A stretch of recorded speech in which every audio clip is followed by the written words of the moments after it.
Hi, everyone. I'm Nina Kilbride-Sheehan, and I am here to talk to you guys about the cell.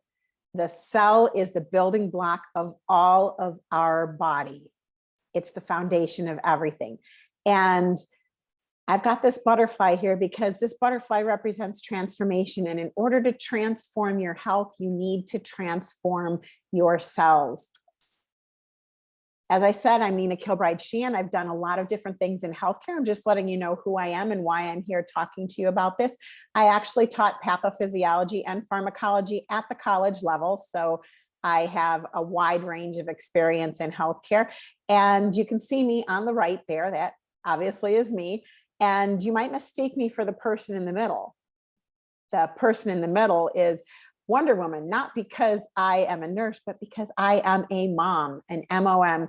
And that's when my life started to change. And I really started to question the things and dig really deep into the research. So it's been an interesting journey.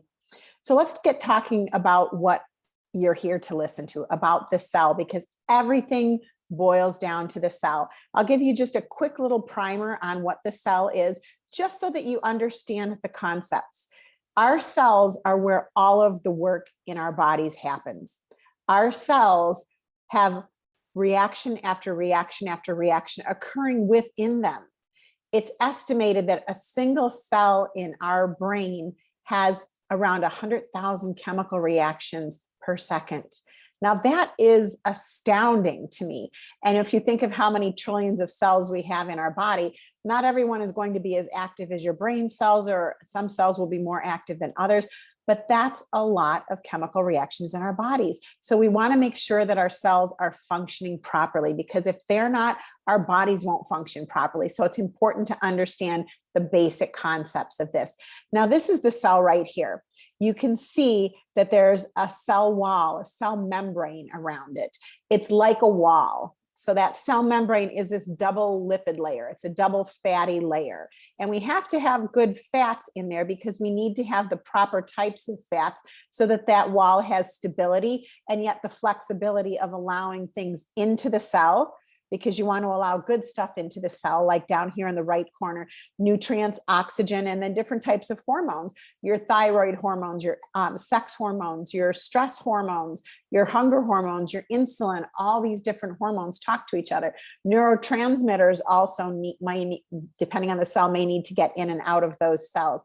So you want to make sure that those cells are strong enough to let keep the wrong things out and keep the right things in, but flexible enough to let the appropriate substances in, and then also in the bottom left corner to get the bad stuff out. Because whenever our cells have chemical reactions, there are always waste products that are left over, and there may be toxins that got into the cell with some of the nutrients or other items that are coming into the cell, or maybe the cell membrane is not sturdy and functional. If you think of the cell membrane as the walls to your house has these walls, and we keep the good things in, like us and the warmth and everything, and the bad things out, like rain and snow and animals and burglars. All of that we don't want in our house.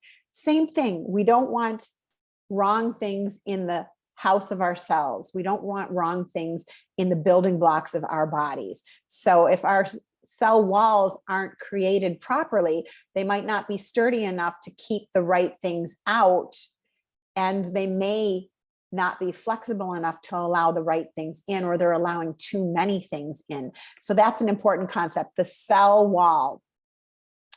And so another important concept that we want to keep in mind is that our cells manufacture their own energy, and that energy fuels all of those chemical processes in our bodies.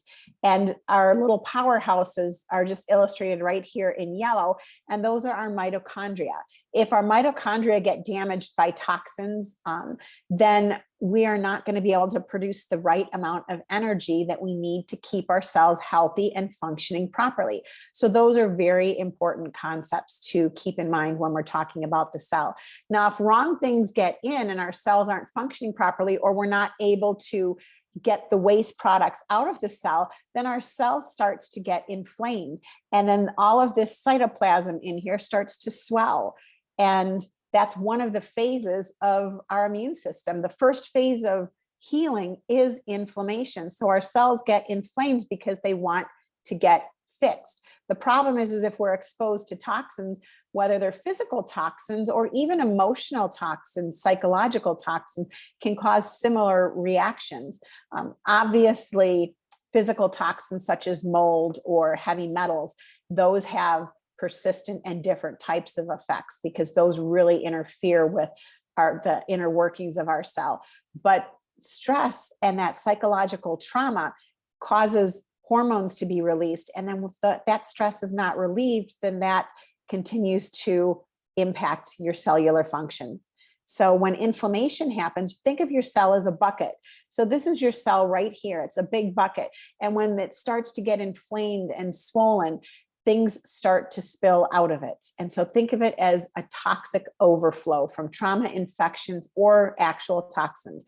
And it can cause any of these problems here: blood pressure issues, digestive problems, whether it's heartburn, whether it's diarrhea, constipation, cramping, weight loss resistance. If you're gaining weight and you don't know why, or if you can't lose the weight, or you can only lose it to a certain point, that weight loss resistance could be due to inflammation. And the most common cause of inflammation is toxins.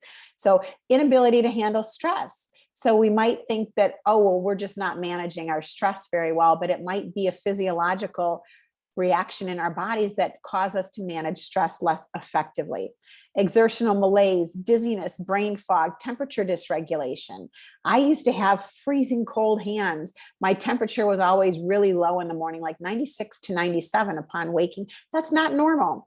Muscle and joint pain. I used to have that all the time. I've had all of this, by the way, at one point or another, but no longer. Depression and mood changes, trouble sleeping, hormone dysregulations, headaches and fatigue. All of those can be toxic overflow from our cells caused by inflammation.